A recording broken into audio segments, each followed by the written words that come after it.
Okay, so ayun guys, Toyota Wigo 2024 model on natin.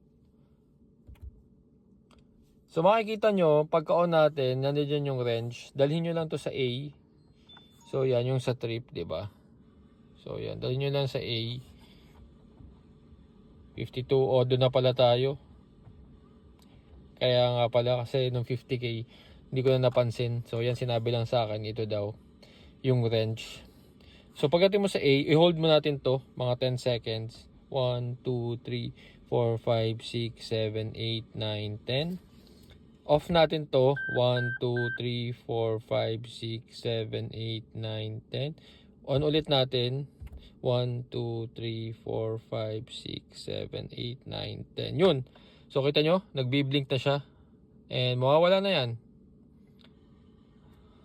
Ganyan lang kadali guys. Toyota Wigo 2024 model. That's how you reset the wrench button. Alright? So wala na. Pagka-start mo ay lalabas yan and wala na. So di ba? So worry free ka na. So yun, follow me for more Toyota Wigo videos. Alright? Bye!